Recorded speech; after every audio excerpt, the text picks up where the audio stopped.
চালাচ্ছে, হ্যাঁ চলো দেখ চলো।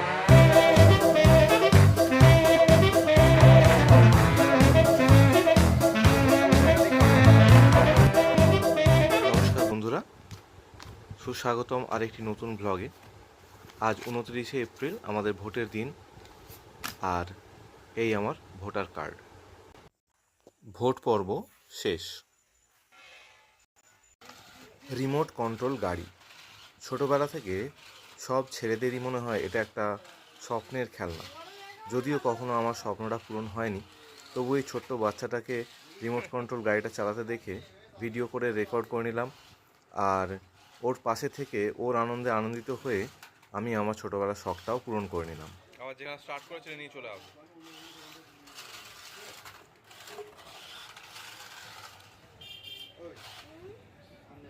আজ 30শে এপ্রিল।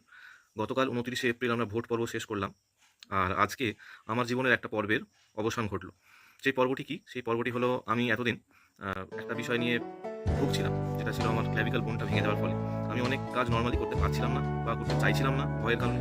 কিন্তু আমাকে আজকে আমার যিনি ডক্টর, তিনি আজকে আমাকে ছাড়পত্র দিয়েছেন সমস্ত কাজ নর্মালি করার। তো এই এক্সরেটা আমি করেছিলাম। এইটা আমার লেটেস্ট যে এক্সরে রিপোর্ট সেটা বা প্লেট, সেটা দেখুন এখানে আমার হাড়টা কিন্তু জোড়া লেগে গেছে। এই যে প্লেটটা আপনারা দেখতে পাচ্ছেন, এখানে 6টা স্ক্রু বসানো আছে আমার বাঁদিকের ক্ল্যাভিকালে। হ্যাঁ এটাই। তো এই যে জায়গাটা ফুলে রয়েছে ওই জায়গাটি ভেঙে গিয়েছিল এবং বর্তমানে সেটা কিন্তু জোড়া লেগে গেছে। তো এটাই একটা খুব ভালো খবর যে আমি সমস্ত কাজ এবার নর্মালি করার সাহস পাচ্ছি, কারণ ডাক্তারের কথা ছাড়া আমরা সবসময় কাজ করতে একটু ভয় পাই। আমিও সেটাই করছিলাম, পারলেও করতে চাইছিলাম না কাজকর্মগুলো, কিন্তু আশা করি এবার থেকে আমি ধীরে ধীরে সমস্ত নর্মাল কাজকর্মগুলো করবো। তো অ্যাক্সিডেন্টে আমার ক্ল্যাভিকাল বোনটা বাদ দিয়ে যে জিনিসটা ক্ষতিগ্রস্ত হয়েছিল সেটা হচ্ছে আমার বাইক। তো আমার ফ্যামিলি, আত্মীয় স্বজন এবং বন্ধু বান্ধবরা মিলে, আমার ডক্টর সবাই মিলে আমার হাড়টা তো সারিয়ে ফেলেছে। তো এবার আমাকে নিজেকেই আমার বাইকটাকে সারিয়ে তুলতে হবে। তো দেখুন আমার বাইকটা কীভাবে পড়ে আছে, 6 মাস হয়ে গেছে, তো আমি কিছু করতে পারিনি ওটাকে। দেখুন কীভাবে পড়ে আছে, এবার সময় আমি ওটাকে সারিয়ে নিয়ে আবার আগের মতো চালাবো। বাড়িতে জিনিসপত্র রাখার জায়গা কম থাকায় অনেক জিনিসপত্রই আমার বাইকের ওপর রাখা হয়েছে। যদিও সেটার সাথে অ্যাক্সিডেন্টের কোনো সম্পর্ক নেই। অ্যাক্সিডেন্টে আমার হেডলাইটটা নষ্ট হয়ে গেছে, ফুট রেস্টটা ভেঙে গেছে, আরও টুকটাক কিছু জিনিস নষ্ট হয়ে গেছে।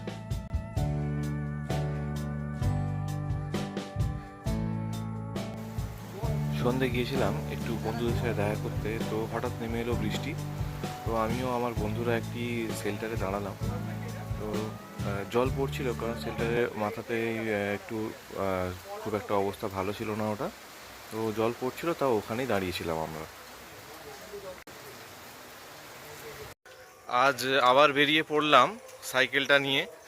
তো আমি আমার গ্রাম থেকে বেরিয়ে রাস্তার দিকে যাচ্ছি। তো আজকে কয়েকটা জায়গায় যাওয়ার ইচ্ছা আছে, যদি সম্ভব হয় আপনাদেরকে সেই জায়গাগুলো দেখাবো। সাইকেলটা স্কুলের প্রাচীরে ঠেকিয়ে দিয়ে আমি বন্ধুর বাইকে উঠে পড়ি। দুজনে ঠিক করি আজ নদী দেখতে যাব। তো এই বাহির চলার রাস্তা দিয়ে বাগান দেখতে দেখতে আমরা যাচ্ছিলাম। তো এমন সময় একটা চা দোকানে আমাদের পরিচিত বন্ধুবান্ধব দাঁড়িয়েছিল এবং বন্ধুবান্ধবদের সাথে দেখা হয়ে যাওয়ায় আমরা দাঁড়িয়ে পড়ি, তাদের সাথে চায়ের আড্ডায় জয়েন করি।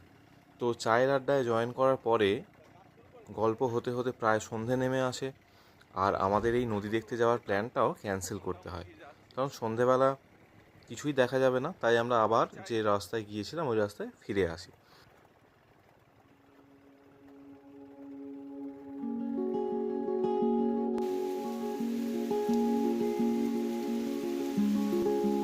সারাদিনের কাজের পর ভেবেছিলাম যে বিকালবেলা একটু বাইরে বেরোবো। তো এভাবেই আমি দুপুরে একটু ঘুমাচ্ছিলাম, উঠে বিকালে বেরোবো। তো হঠাৎই ঘুম ভেঙে গেল কালবৈশাখী ঝড়ের আওয়াজে। বাইরে বেরিয়ে দেখলাম পরিস্থিতিটা এরকম, ঝড়ের সাথে বৃষ্টিও চলছে, আর সাথে ভিজছে আমার এই দুর্দিনের সঙ্গীটি।